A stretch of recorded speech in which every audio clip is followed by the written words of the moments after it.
So thank you very much for those who are here and for those who are attending online. It's been great to have another meeting where we've got people both remote and people in person. Hopefully we might see a few more people coming to these meetings in person as people realise the benefits of the face-to-face meetings, which are generally greatly appreciated, because we've had lots of questions at meetings like this during the meeting and afterwards. It was partly through a previous meeting like this, but we managed to get Irene to come along and speak with us this evening. So that's proved something, a real benefit. And if, as we're going through this talk, if any further topics for other meetings, any ideas for speakers occur to you, please let me know. You can always send a message on the chat. That's fine. It won't come up and disrupt anyone. And also we can always raise that later. But as I say, first of all, thank you everyone who's come along. And I know 1 or 2 people are dialing in from remote, far-flung parts of the world where it's very, very late in the evening, if not the night. So thank you to you guys for staying up late to come and join us. So that's well appreciated. So I'll just introduce Irene. So Irene used to work for the same company that I work for at the moment. So that's how I knew a little bit about her background as somebody who worked in application security. And she'll introduce herself properly in a minute. Yeah. But so first of all, thank you for coming along, Irene. And she's going to give us an introduction to the world of DevSecOps and what it means to try and make it work within an organization, because it's not just down to the technology, it's about all of the other things in terms of how to make their program work and about the people. So thank you for coming along, and I'll hand over to Irene now. Okay. Thank you guys for making it on this lovely summer day. For the case of hay fever, and we just hope the medication holds for now. Okay, so it used to work. Hello.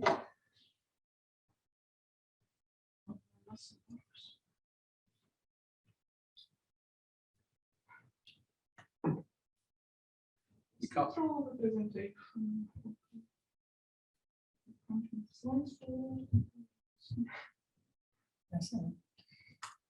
Okay, here we go.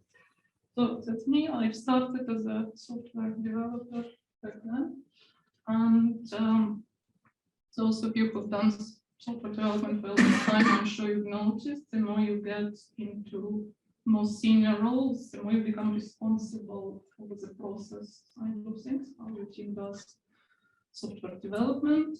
So that's what happened to me as well. And after a while, I got a formal Scrum Master certification. And in 2011, which was strangely late because I tended to work for companies who produce security software.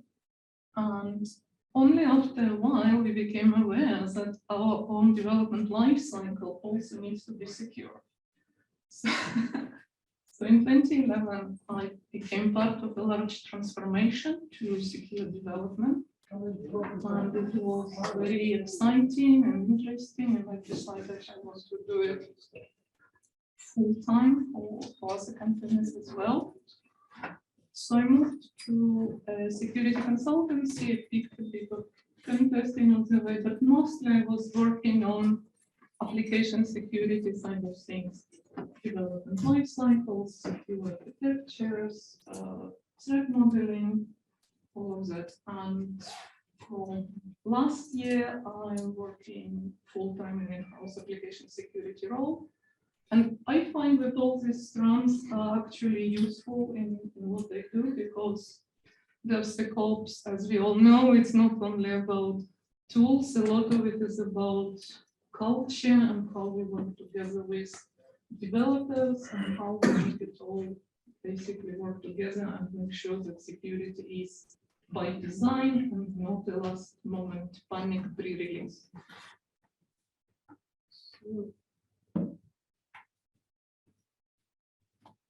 Okay, so apparently our industry has big five, if you didn't know they are, and recently it's changed because Facebook is now Meta and Google is now Alphabet and Netflix is down and Microsoft is back up. It doesn't matter. And I also have a sweet spot for IBM, and it's not clear, which is unfair. But the point is, yes, big five are big, but most security engineers do not work for those companies. If you ask application security engineers, who do you work for? What number security hire you weigh in your company? A lot of them will be in single digits, and a lot of them will be security hire number one. So when I joined, we had 3 people on security team, and I was the person responsible for application security. And we have another application security engineer joining us in July. So most security engineers don't work for these kind of companies. And there is a lot of security advice online, and I'm not putting it down. It's a good security advice, but it tends to favor these companies. I don't know if you can see Joe, but it's a good job, actually, not mine. The security advice tends to be about massive problems. How do we scale it for our 300 teams? How do we scale it for our 25,000 applications? And it's not your problem. You are a little kitten that wants to catch mice. So this advice isn't massively good for you. Even so, it's correct. It's not wrong. I'm not putting it down, but it's not useful advice for majority of application security engineers in our industry. So you join, and your role can be defined as secure development lifecycle, DevSecOps, application security. It can say explicitly you're responsible for security culture, or maybe not. But what do you actually do? It sounds kind of not a well-defined problem, a nebulous problem. What do you do? How do you approach it? And changing culture isn't easy, as we all know. And a bit of bad news, maybe not bad news, maybe just a cold, hard truth. It's hard to change culture, and it's hard to change security culture. And security culture isn't defined by how many security people you have. Most often, the culture is established before your first engineer even joined, before someone with the security in their role joined. And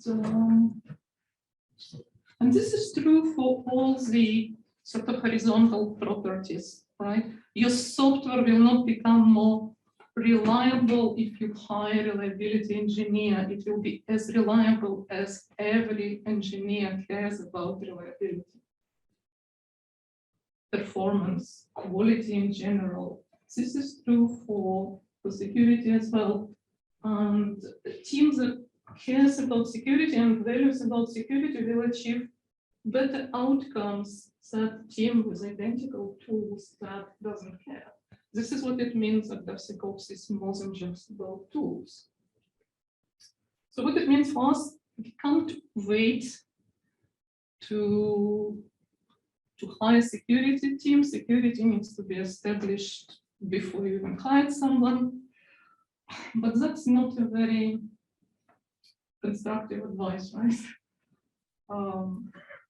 When I was reading parenting books when children were small, you quite often see, you pick a book about development of a 3 years old, and you want to pick maybe suitable activities to do with them or whatever. And the book will say, it's too late, you should have started when they were 2 or 1, or before this child was even born.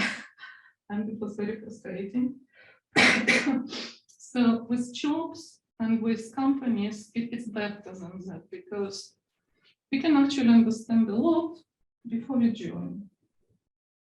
So when I was interviewing for my current role, I've done a fair amount of interviews with different companies. And they fell into two clusters, very obvious difference. So one cluster was, we have software engineers. Unfortunately, we must for something, we don't understand for what. And there's this dangerous, crazy beasts, and this is the cage in which we keep some. Please, not in these words, but you get the idea, right? Please explain situational interview. Please explain how you will keep them even more secure, how you will keep them from damaging our company, what gates you will build, what logs you have experience of using on their cage, this kind of interview. Okay, probably this is not a culture I want to be in. And the other cluster was also very clearly, we have software developers, and they are the ones who make money for our company, and they are wonderful, creative people. Here is their playground. Please explain how you can make this playground safer, so they can keep playing and having fun and not injure themselves. Again, not in these words, right? No one thinks they're children, but you could very clearly understand the difference about security culture of the company that you are going to be responsible for. And I think it's very important to pay attention, because it will be very difficult to change later. Because current cultural practices, they exert sort of gravitational pull. And to escape gravitation, you need escape velocity. And to achieve it, you need to burn a lot of fuel. So before you join, you need to understand where this fuel will be coming from, who will be paying for it. Will it be your internal energy? And you can read lots of security people become frustrated, depressed, burned out. For this very reason, I'm trying to introduce change and no one wants to listen to me, and it's all in vain, and nothing really changes, and I just feel very bad about my job, and no one wants that. So you need to understand what support you will get from the top, and who will be paying for this expensive fuel for you to change security structure. And some gravitational pulls are worse than the others. So the limit of my aerospace engineering knowledge. I'm not discouraging you, okay? Maybe you are full of energy and you think you can do it, and okay, sometimes you just need a job. As long as you join understanding the size of the challenge, it might be the right challenge for you. I'm not just saying, oh, pick a perfect company, because otherwise you will be upset, but understand the difference. And understand what is expected of you and what support you will get.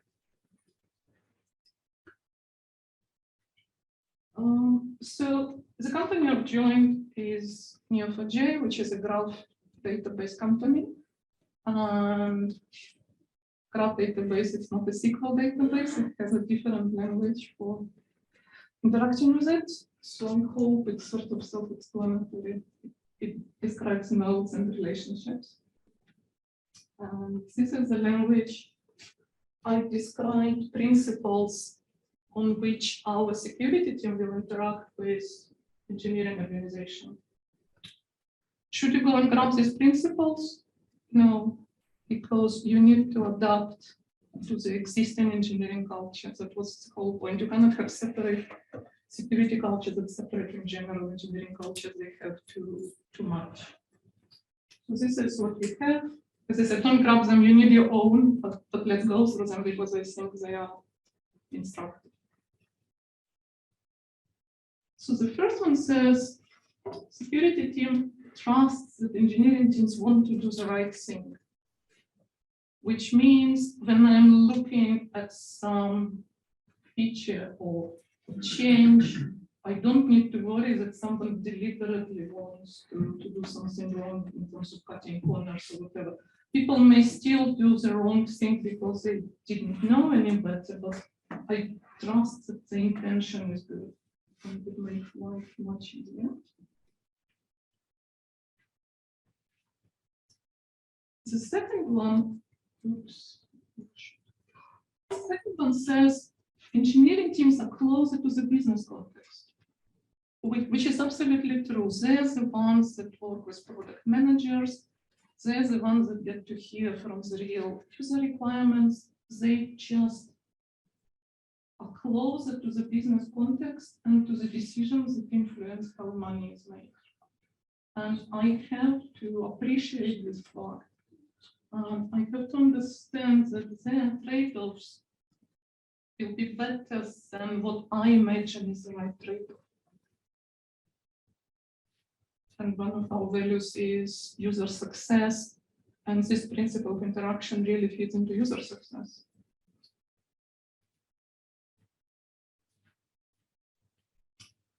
So what can I do if their trade-offs are better? All I can do is to make sure that their trade-offs are more informed. Provide all the necessary information to ensure that they can make better decisions. And the last one, basically we promise to absorb the pain from introducing tools. If you ever try to introduce tools, you can't just throw them and say, start using it. You need to make sure it's tuned to our environment and get rid of false positives and all that. So we promise to absorb the pain before we make any tool mandatory. So these principles are aligned to our company values, and obviously I didn't invent them from scratch. So you can see our company values. There are other sources of inspiration here that I used to come up with these principles. The first one, everyone says RSA is useless. That was actually a super entertaining talk, and Larry is a great speaker. You won't regret listening to it. This is where I borrowed a lot of inspiration. And the other source is GitLab. GitLab is super open. They publish almost everything to do with the internal security. The handbooks, the organization, the principles, the tooling, the process, almost everything. It's amazing. So I looked at that. So one thing I want you to take from it, can't have separate security culture. It will always be aligned with the general engineering culture.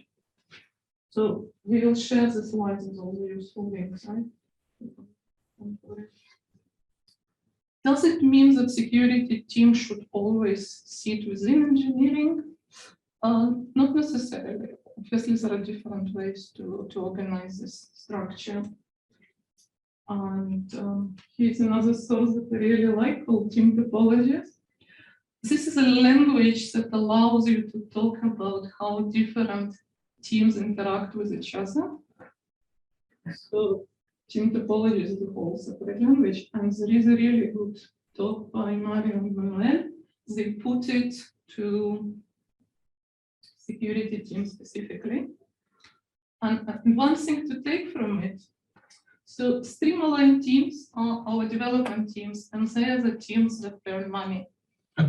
Infinite stream of work, new features, new user requests, whatever it is that earns company money in a stream. And security team is an enabling team, and the healthy way to interact with them is through enablement. And basically, whatever you do, don't stand in the way of teams bringing value to business. Don't be the kind of security team that just says no. Don't stop the stream. Don't interrupt engineering flow, because no one will appreciate it. If people perceive it, security is something that slows us down, they will also start hiding things from you, and that's not something anybody wants. So it's just an aside. I find this language very useful. 4 types of teams, how you compose them together, like little Legos.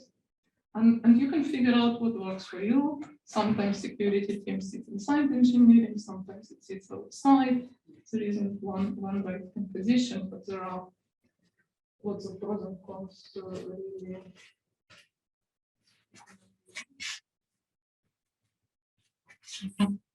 So we are 25 minutes into a talk, and it was all philosophy, and we will be justified asking you promised actionable. Where is my plan? So now we are to the actual actionable plan. And again, don't grab this plan. It worked for me. You may need your own, adapted to your existing engineering culture and your existing engineering process. But again, hopefully it's instructive to see what works for us and why. So this is a plan on a very, very high level. You need some kind of secure development standard. Depending on your maturity level, you need to pick your first mandatory security activity to add to what teams are currently doing. One or at most two. You don't want to overwhelm with introducing 10 changes at the same time. You will need to track onboarding if you have multiple teams who does what. And probably, most likely, you will need security champions. So this is the plan. Let's go through those one by one. Before we do that, let me put it in a more graphical way. Start with defining a standard, pick the first activity, track onboarding, then stop and do lessons learned. So I'm not going to teach about this, the observe loop, everybody knows it. Adapt your plan a little bit, pick the next activity, repeat forever, because security is not a destination, it's a journey, so there's master yoga, so everyone, so this will be repeatable. There isn't the point where we can say, okay, there's secure, I can stop. That guys always come with new ways to attack, so always new controls.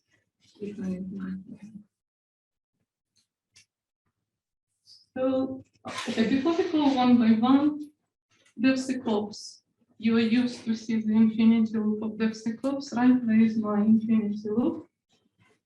So one of my good colleagues and co-authors of Threat Modeling Manifesto, Chris Romeo, says infinity loop is evil and let's get rid of it.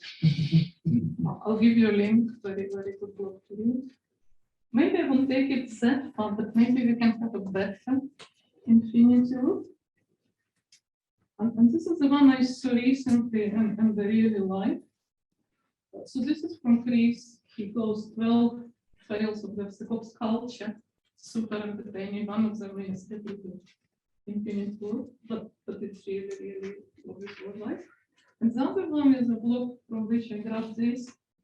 And one of the choice of not being a consultant anymore, I don't care, it comes from a competitor, and it came from Deloitte. I like it. That's it. Well done, Deloitte. So they're talking about deliver and operate phases are very, very important, right? This is where we will have lots of tools and lots of security controls and lots of probably cloud security controls. It's very important. We're not saying they're not, but if you want security by design and privacy by design, you need to start doing things way before you are writing code and way before you are even building detailed architecture. So this infinity loop sort of reflects it. You need to start thinking about security and privacy very early on. And I really like this approach. And it really resonates with how I understand good DevSecOps culture. So that's a little detour. We're still talking DevSecOps. And now let's do this action list one by one. So it's the first thing to development standards for a document. Why would you want to start there? Because probably you will be asked for it by your business people very early on. If your company is doing business to business, Then there is such a thing as security questionnaire, where people ask what are you doing for security, and one of the questions will always be, how is your secure development? So if you're security hire number one, company will be desperate for you to write this document. But even without it, it's very useful. What structure it needs to be, it depends. It needs to be tailored to what engineers are already doing.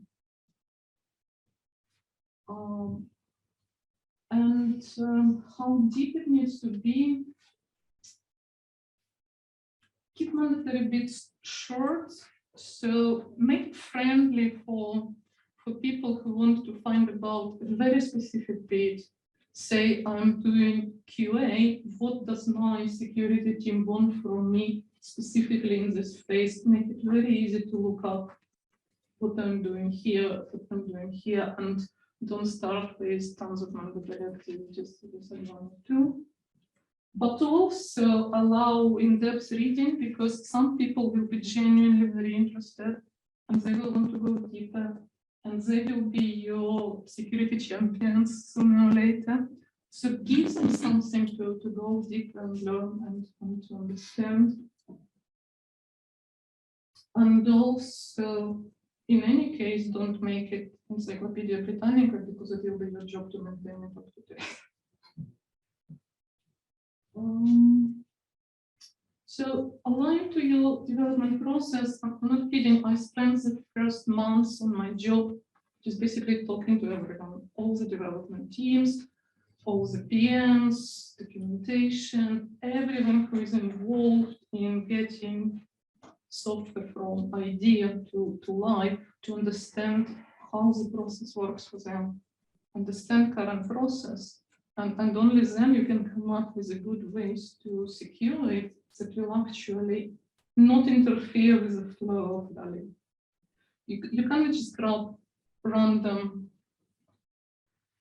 security standard somewhere online, and there are good examples. They're not bad, but you really need to tailor it to your engineering process. Back to this joke with tigers and lions and stuff. There was a moment where everyone was talking about, I want to build Netflix model with tribes and guilds and whatever. Why? Are you Netflix? Do you know how they arrived at this model?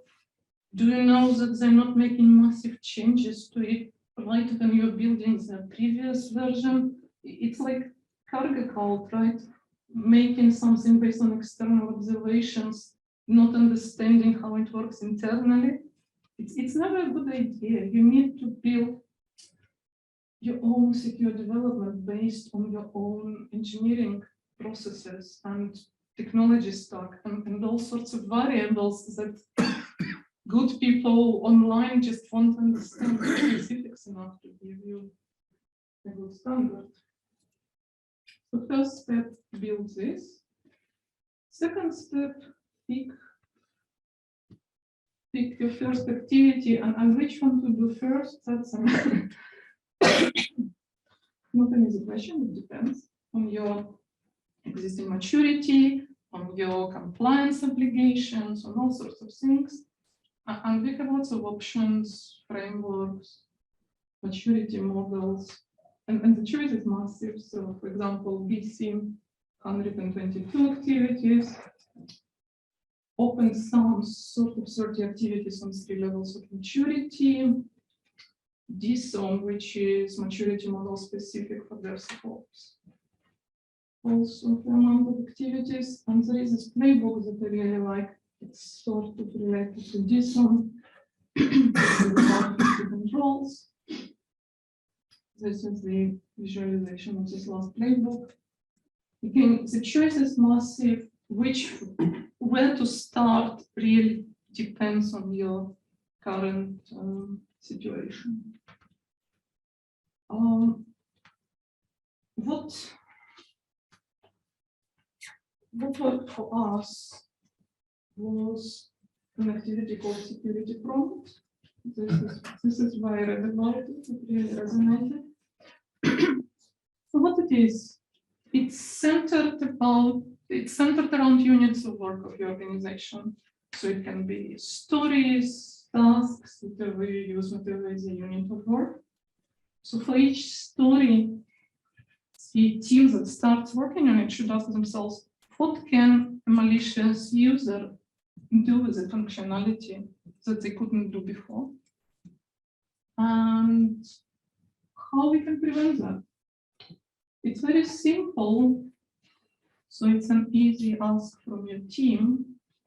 And also it fits into my beliefs that lots of things in life fall into 80-20 pattern, like Pareto.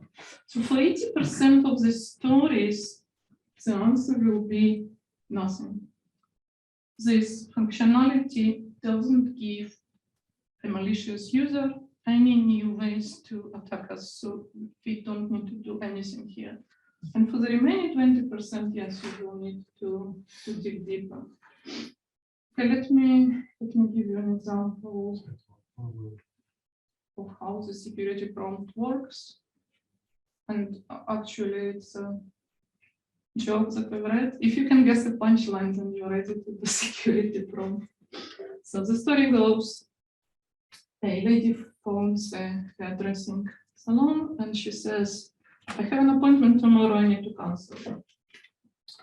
And they tell her, oh, we're very sorry, because it's less than 24 hours, we still need to charge you. But because you're such a valuable customer, we have a new feature, you can change the date for free. So the lady says, great, can I move it to next Thursday? Yes, of course, same time, see you next Thursday. And then the lady says, great, now that it's next week. Can you guess the punchline? Yeah, can we cancel it now? So this is our new functionality, gave a malicious user a new way to hit our profits. Wow. How we can prevent that? Yeah, there are lots of ways. Maybe we can keep a sticky original date on our appointment. That's already an engineering problem.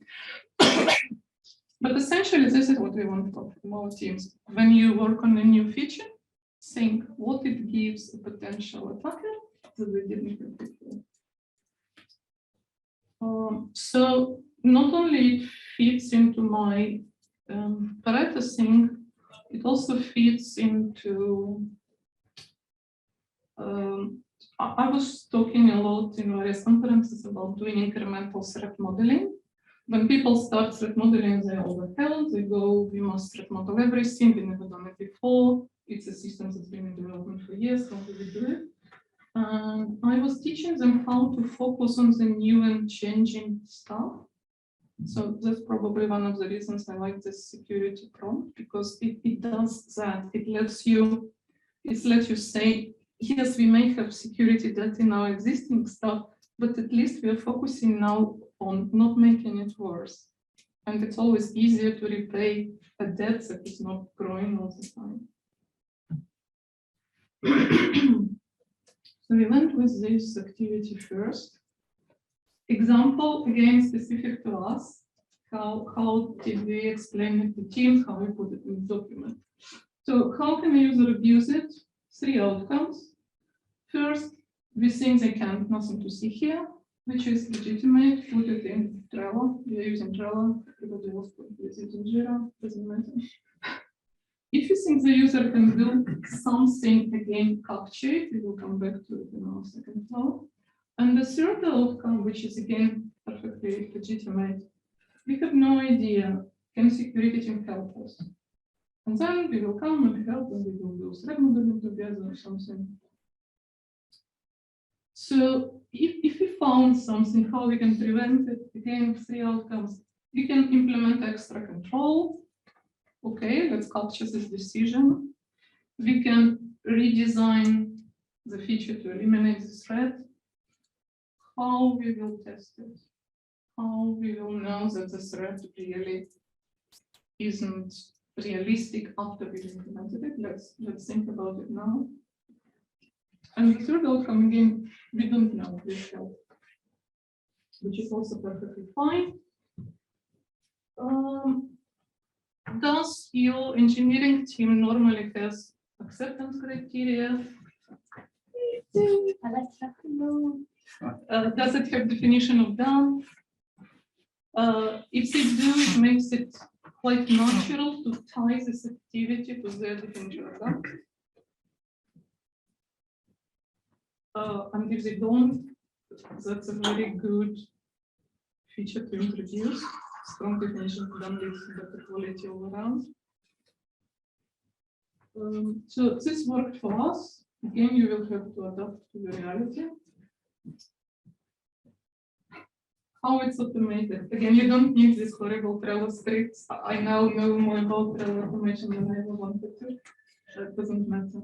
So what happens on a high level? When a card arrives in a state, that means the team is going to start to work on it soon, which in Trello is expressed in a list. Okay. State machine, when it arrives in a state, that means we are going to start working on it soon. A checklist automatically appears. So it has two questions from security prompt and two ways to alert security team. Either we think it has no security impact or we need help. If they think no impact, then a card is created on security team's board. And for us, a name of a board from which it came indicates which team is working on it, so it helps us to keep track on who is asking for help and who is on board with this activity. Doesn't matter, I'm sure it can be done better in Jira. And if they ask for help, again, a card is created on our board.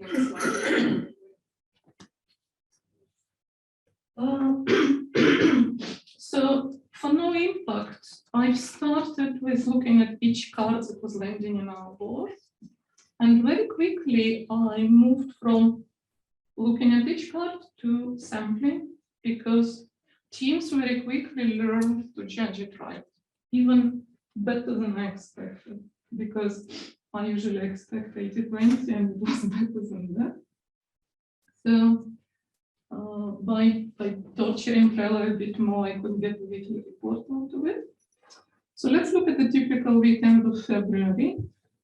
The outcomes of this review were, for 91% of the cards, the team got it right. I couldn't see any security impact myself. For 5.7, I thought there might be something and followed up with the team, and in the end they were right.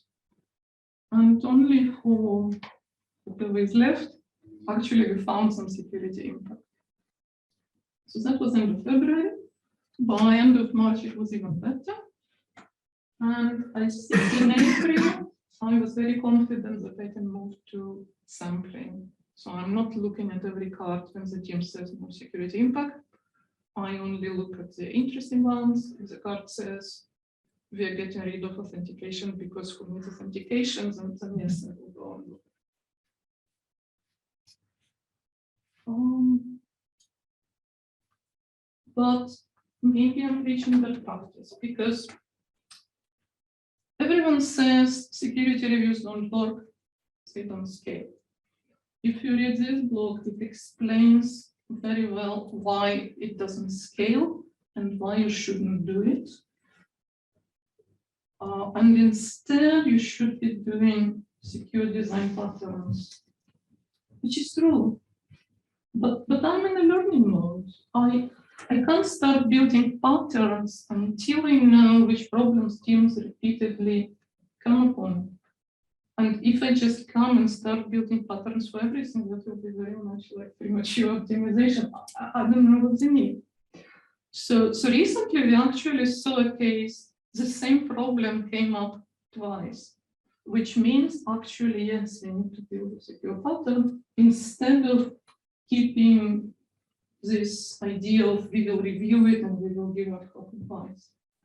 So I'm sure we will move forward to building patterns, but we are still in a learning mode. And also importantly, I'm not a gate. I'm not inserting myself in this process as a gate.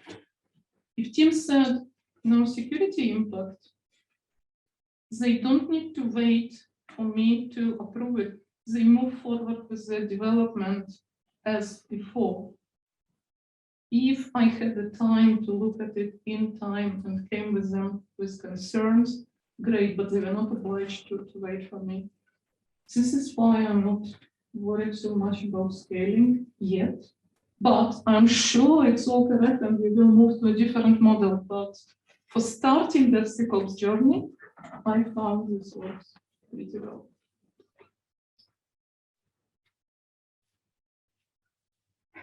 Right, we are a graph database company, I didn't help it. And also we had a graphathon recently. It's like a hackathon but with graphs. And what our team did with graphathon, we grabbed all the data out of Trello and we started analyzing it. And what we found, because of this security prompt, because of all these links between cards that say no impact or we need help, we became quite a well-connected team, which is a massive value for security team to work with engineering well. You need to be connected, you need to know what teams are working on, you need to know what is coming in the next release. So we are a very well-connected team. And this is a super team, this is our cloud solution. So through this super team, we all connected there. So I was very pleased to see this data. It means the technique works for building the relationships. So we said, let's have a standard. Let's introduce some activities. Let's track onboarding. So tracking onboarding is super simple. You have a list of teams, you have a list of activities, and the list of activities will grow to infinity. Like we said, infinite roadmap, but don't try to introduce everything at the same time, and you should be fine. So this is the same talk I mentioned before from what I say. Larry suggests don't measure it binary. Don't just say on board that or not. You can go more in depth and sort of capture different levels of how deeply team follows the practice. If it works for you, if it works for your environment, he makes a really good case for measuring levels of engagement rather than just saying yes, no.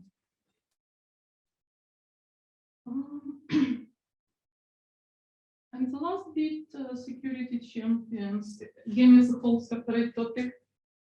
So if you need more topics for future meetings, I think security champions will make a really good topic. So security champion is someone with an interest in security, but it's not their full-time job. They are in a team, they're a developer or QA engineer or whatever other roles exist in the team. And they sort of keep their eyes and ears open for security issues, but it's not their full-time job. And it's a really important distinction. So they cannot do only security work, because if it was affordable for a company, they would just put a full-time engineer in every team, right? So it must be the case that the champion doesn't do only security work. Equally, security champion cannot do all the security work, because if the team, as soon as something smells like security, they just throw it to the champion. We didn't achieve this cultural shift. We still have a silo, but it's now just a fragmented silo on an individual level. So they need to be not only eyes and ears, but also voice of security, but they need to make sure the work is distributed to other team members as well. So for us, for our guild, these are the things that we expect security champions to do. For you, it can be different. Again, tailor it to what works.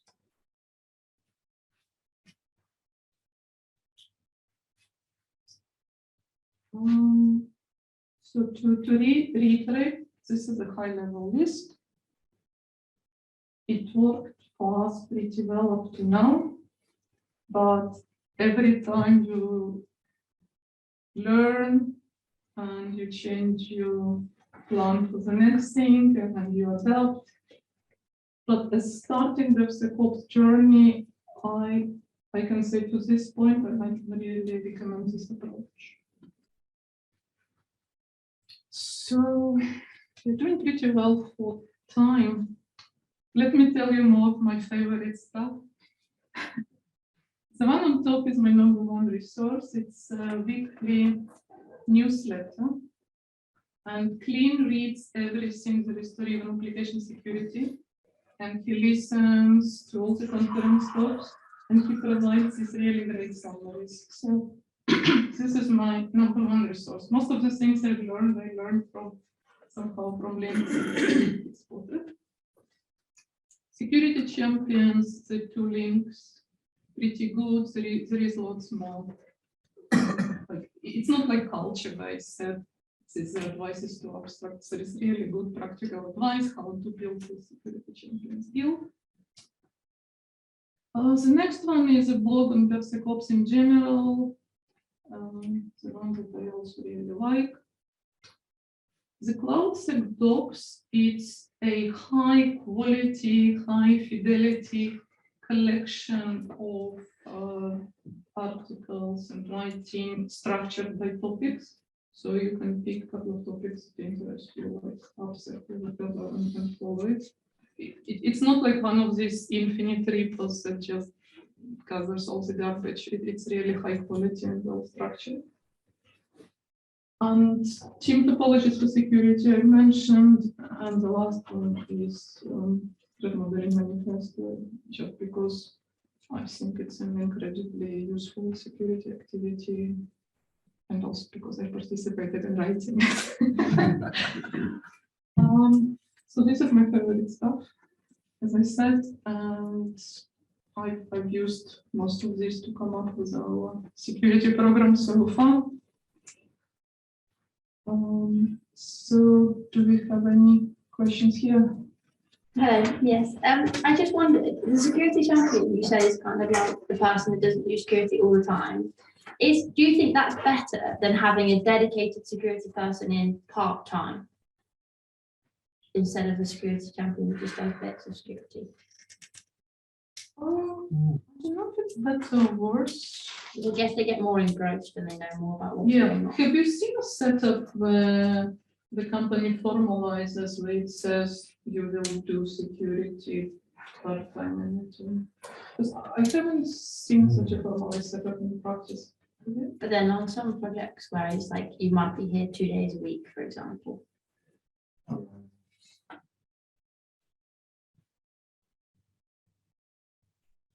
So, yeah, I guess it can work if you formalize it like that.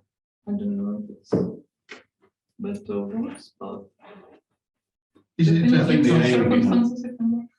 the aim behind that, the security champion being part of the day-to-day operations, that they get to understand the context of the applications that they're building. Yeah.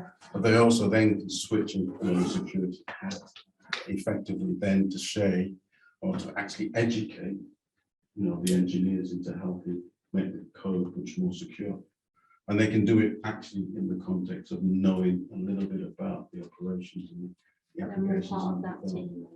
So I think there are benefits that I see by having the security champion not being fully security, but actually being part of the engineering team and actually delivering the code as well. I think there's a part there on acceptance as well, isn't it? And not coming in and and it's also the point of having a familiar voice. Yeah. So your team will obviously interact and be much more aligned if they're hearing actually someone within the team actually educating them. So getting them all on the same page is really what you're trying to do as early as possible. So I actually see the security champion is actually playing a very, very vital role, rather than a part-time person who just popped in. And they kind of come as an authoritative voice, which you kind of don't want in that instance. Yeah. You kind of want them to be almost your mate, helping you. No, I'm here to tell you what to do. Yeah. So that's how I look at the champions in my sense. And also, I guess, if you come 1 or 2 days a week to do security, you will reduce yourself, I think, to a review role. It Yeah, will be like, yeah. let me look Yeah. at what you have done, Yeah. I will Yeah. review it, which is not what Yeah. we Yeah. what we want. We still have the silos in place in that case. don't we? Yeah, but more fragmented. Can I just explore a thought on the back of what Katie asked, which was, and what Thea was talking about. So I think you very well explained the benefits of having the security champion embedded within the development team. What kind of support, however, does the security champion need, and where do they get that support from? Also, it's a very good question. So they need to be run as a community, so they have ways to communicate to each other and share experiences. So this is we run it as a guild, so we have a monthly meeting, and then we have a channel and all that extra training. So we are trying to run security academy for every developer, but I think hopefully soon champions will get even more training on top of that. And additional activities like capture the flag, that sort of thing to keep interest. Yeah, I mean, I sense from my perspective with the champions, and if I was in security, new initiatives that the security team want to bring into place, you'd formalize that, not formalize, but you'd discuss it with the champion first to get their view and their input. And then you're almost getting a true alignment about actually, this is what we do, and this is how the engineering team might perceive or understand what we're trying to do. And you're getting that early input and engagement from a security perspective, but also from an engineering perspective of getting them truly aligned about this is what we want to do and how we want to achieve it, and then getting the best way to achieve it. This is a great point, and actually I have an example. So we were introducing a static analyzer tool, and I thought let's do a gentle rollout, and let's start with PR checks, pull request checks that are non-blocking, just informative. And I took it to the champions community, and I thought they will say yes before we turn them into blocking checks. Let's see how it works. And I was very surprised. They said, no, don't introduce non-blocking checks, because we have this culture that you cannot nurture pull requests on a broken check. And what you will do will dilute this culture and sort of corrupt people's minds, saying it's okay to merge on a broken check. No, let's do other ways to clean up stuff first, and when we introduce them, we want them to be break-in checks. Okay, I'm so glad I asked you advice. Yeah, So and that's a great. perfect example of getting their input into actually, this is what we want to do. And they'll tell you actually, if you want to do that, this is the best way to implement it, and everybody will accept it. What works here? So I'm thinking about doing more in-depth threat modeling for all the teams. And again, I ask champions, what kind of training do we want? Do we want async training? I will just give you good links, or do you want to dedicate training to your team? And again, some teams say async is best for us, just point us to the right direction, and some say let's have a session together. They are embedded, they know it works. I think, I look at the champions as being probably very critical in changing the culture and getting the culture aligned with what, from a security perspective, you're trying to achieve.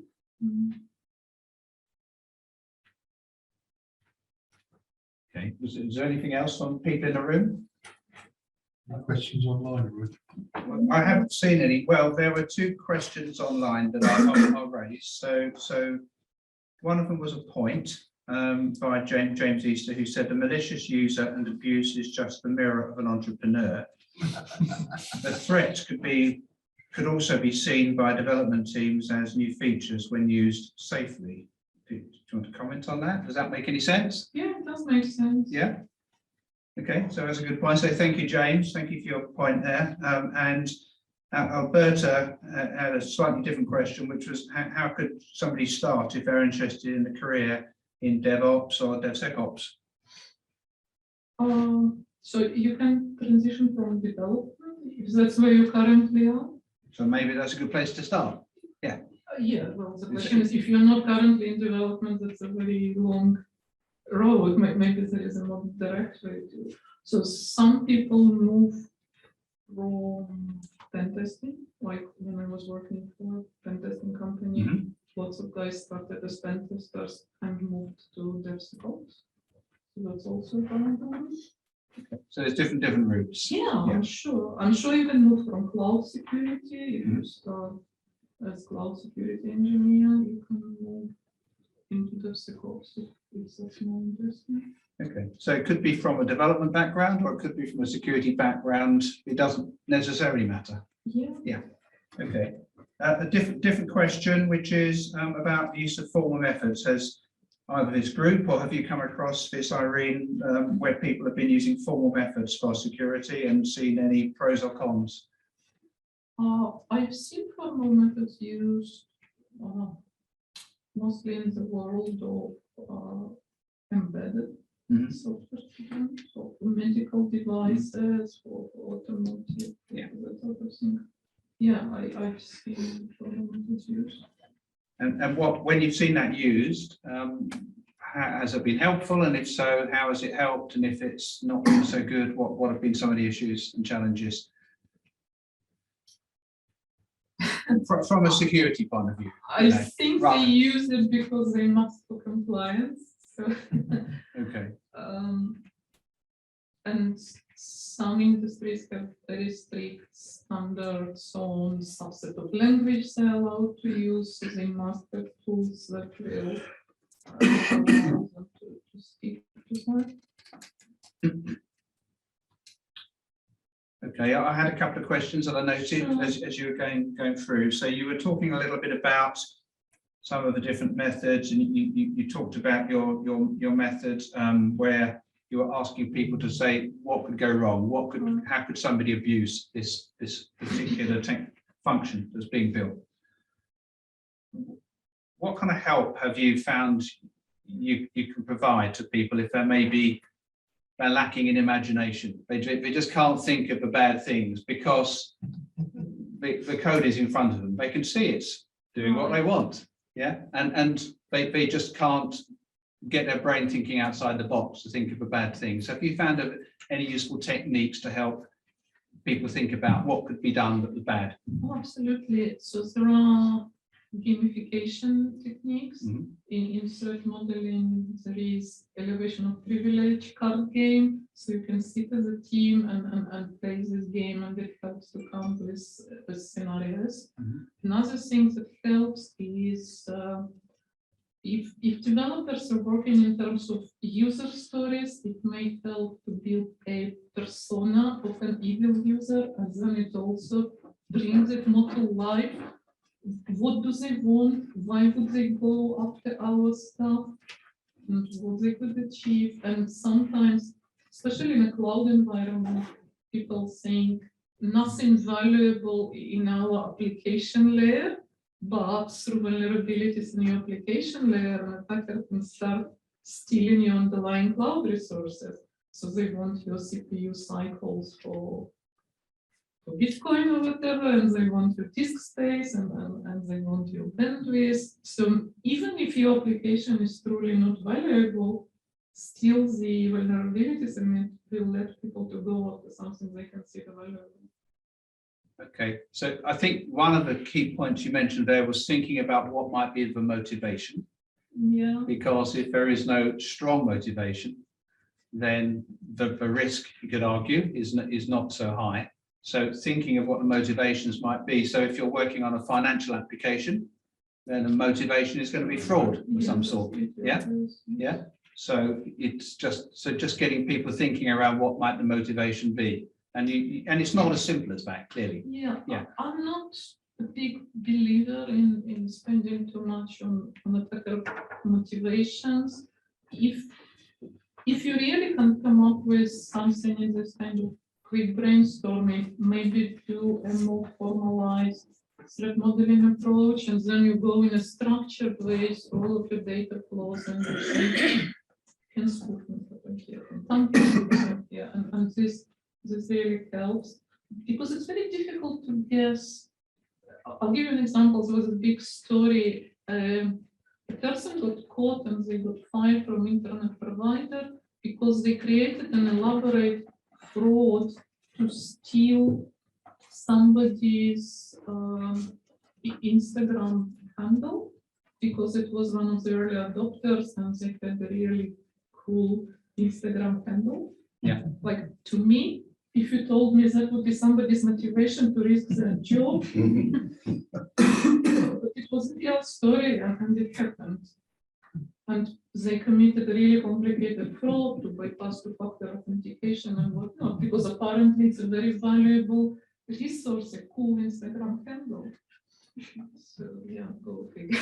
Yeah, so in that scenario, what you're saying is the motivation was quite hard to predict. Yes. Yeah. But if you drew a diagram and you started looking, can this user be spoofed? Probably you would have spotted a way to steal this handle. Even if you didn't know why. Yes. Yeah. Yeah. Exactly. Okay. And so sometimes the use of some formal or semi-formal methods might help if people are Yeah. having a blocker. Some Structured approach. Yeah. And gamification can help. So there are several ways to play the celebration of privilege, offline, online. There are also people treat it as a game with extension paths. There is a really good one for privacy, all sorts of ways to play. Okay. Another question has just come in from Olu, who says, have you used automated security testing and scanning, which you did mention, but Yeah. perhaps could you just explain, if people don't understand what that is, how that works, and what the benefits might be? Right, there are several families of automated tools, and sooner or later you will probably need all of them. So one big family is static analyzers. They look at your source code before it runs. They sort of build syntax trees of your code behind the scenes and try to figure out what can go wrong. And there are dynamic analyzers that look at your code when it runs and also trying to attack it in different ways. There is also extremely valuable family of tools called software composition analysis that looks at all the open source libraries that you use. And you might have heard of this problem under this name. Maybe you've heard about supply chain attacks. Basically, no one builds every line of the code themselves. Everyone uses third-party libraries, open source libraries. What if one of those is malicious or becomes compromised? How you will detect it? Because if it's in your software, then no one cares, did you write it or did you just include it? Your software will be compromised through this library. Sorry, I just have a question following on from that. If you were to use something where you know there's vulnerable sort of libraries that are being used, would it be best to then sort of pull those libraries off and sort of put that section offline?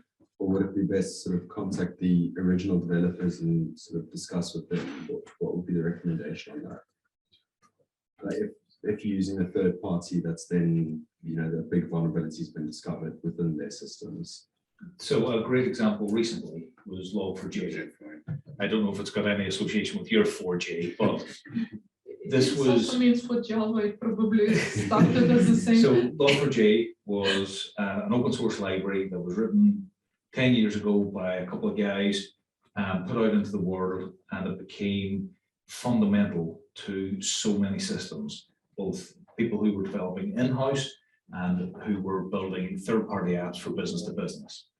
To turn something like that off had such a huge impact, and so many people I talked to couldn't confidently say whether they were using Log4j or not, because they may not have used it personally, of third parties Yeah. constantly use it Transitive dependency. and they don't have to declare it.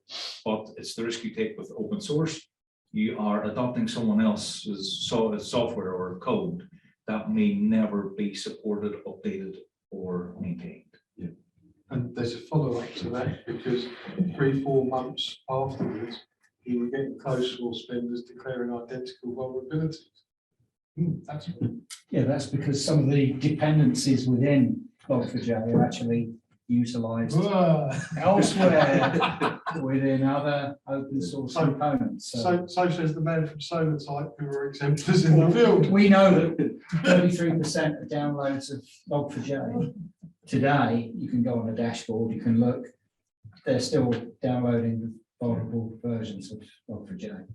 So in that situation, it's not a case of put it offline, it's more just a case of protect what It's you not can. something that we own. It was, as our colleague said there, 10 years ago, somebody wrote it. In fact, I believe it was also included on the software that looks after the Mars rover as well. So Probably Yeah, included It's absolutely everywhere. probably It's out included there. in some IBM products too. But really, if you're doing DevSecOps and you're trying to be the next Netflix, you should be able to tear down whatever software it is, replace it and rebuild it within a matter of seconds.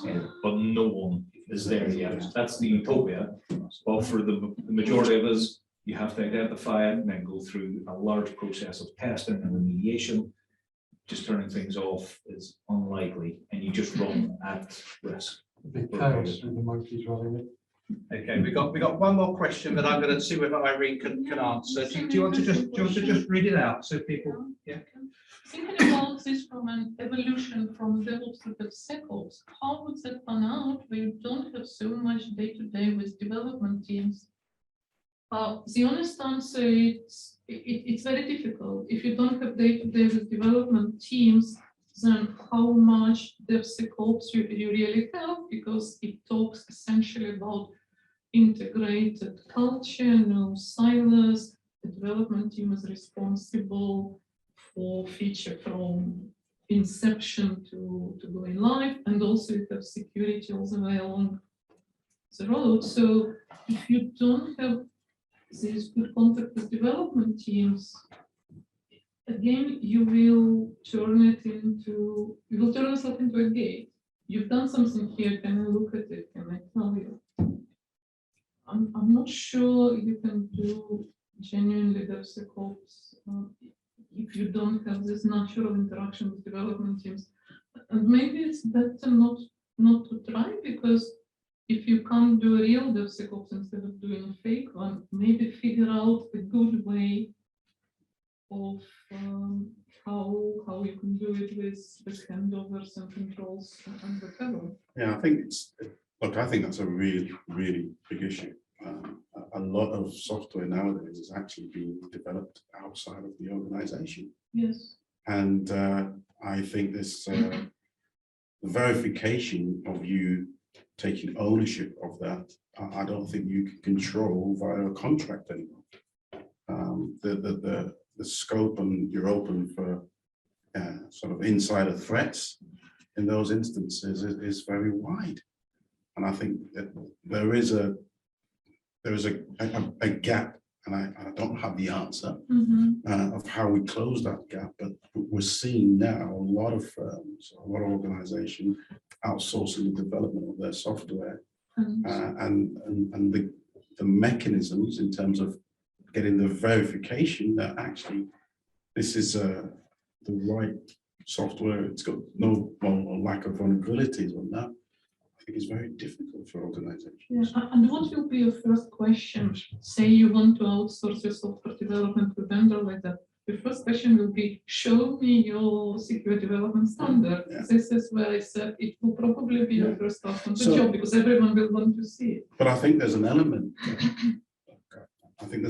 Of they can show you the standards, they can obviously show you the results of what they've done. But there's an intrinsic, do you need to get that verified by a third party? Yeah. So look, It's one of the questions and concerns that I have. So We're certainly- people set up sorry. People set up independent code reviews and Yeah. independent pen tests with their suppliers. We're certainly seeing that more and more within public sector is the requirement for public sector organisations, the NHS as an example, WannaCry, but we've seen more and more of this coming to the fore where they're having to go to the standards, the auditors, and prove that they are adopting good standards, good practice, so that they can basically put the stuff out there in the first place.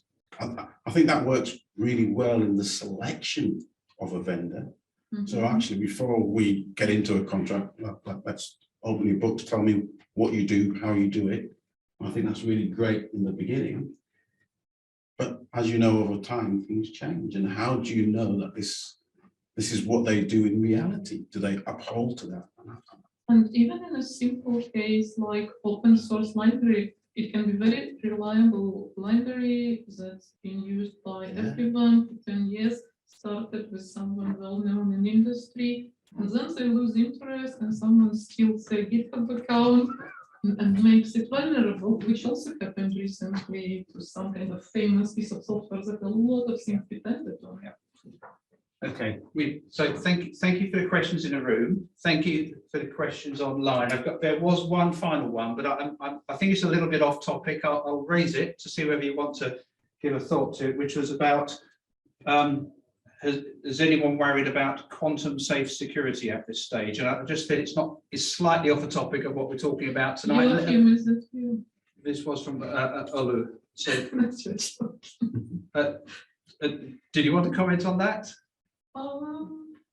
If not, if no one's got an answer to that, and I don't think it's an easy one. I don't have a competent No, that's fine. No, yeah, okay. So look, thank you, Olu, for your question. I think what we need to do is see whether anyone here has got some thoughts. Maybe share that and sort of compare notes with other people, on other forums.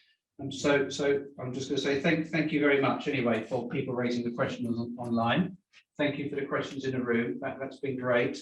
But thank you even more for Irene, who's come along here and given us this real insight into some of the challenges, but also some really positive and constructive ideas as to how to implement a program to encourage development practices within teams where the teams are owning those processes, which is the most important part, because otherwise it doesn't succeed. So thank you again.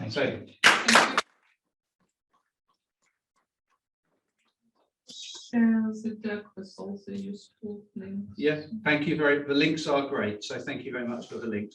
That's really helpful. So for those in the room, we do have some refreshments. If you can stay, they're just around to the left. Hopefully that's just being arranged now. So please go and avail yourself of some refreshments, and hopefully if Irene can stay for a little bit longer, you can then quiz her with any further questions about quantum safe computing. Right.